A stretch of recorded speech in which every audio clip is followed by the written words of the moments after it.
بسم اللہ الرحمن الرحیم۔ صحت کا دار و مدار معدے کی درستگی پر اور معدے کی درستگی کا دار و مدار کم کھانے پر ہے۔ بیماری کے ٹھیک ہونے کے بعد غذا ہمیشہ کم کھانی چاہیے۔ دوا بلا شدید ضرورت کے نہیں کھانی چاہیے۔ غصہ، غم اور گہری سوچ کی حالت میں کھانا کھانے سے بدہضمی پیدا ہوتی ہے۔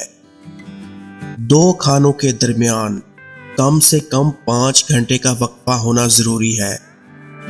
دوپہر کے کھانے کے بعد آرام کرنا اور رات کے کھانے کے بعد ٹہلنا صحت کے لیے مفید ہے۔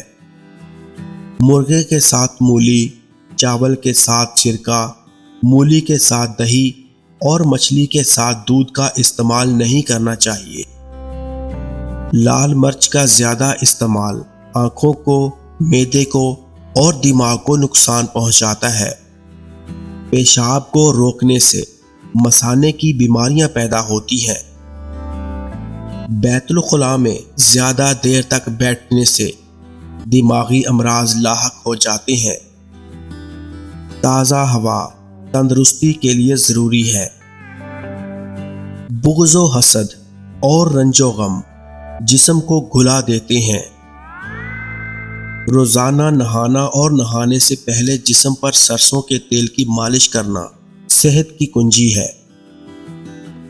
اگر تندرست، خوشحال اور عقل مند بننا چاہتے ہو تو رات کو جلد سو جاؤ اور صبح کو سویرے اٹھ جاؤ۔ کبھی کبھی روزہ رکھنا صحت کے لیے مفید ہے۔ بار بار سر میں کنگھی کرنے سے درد سر اور نزلے کو فائدہ ہوتا ہے۔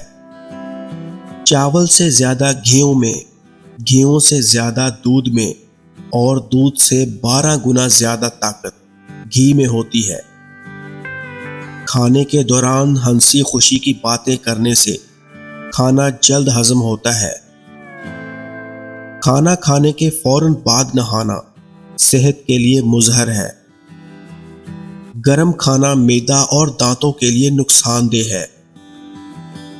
آئی ہوئی چھینک روک لینے سے بیماری پیدا ہوتی ہے۔ پیتل اور تانبے کے برتن میں اگر کلی نہ ہو تو اس میں رکھی ہوئی چیز استعمال نہیں کرنی چاہیے۔ نزلے کی حالت میں صحبت نہیں کرنی چاہیے۔ تیل کی مالش سے پٹھے اور جسم مضبوط ہوتے ہیں۔ جسم کی صفائی اور قلب کی پاکیزگی سے تندرستی قائم رہتی ہے۔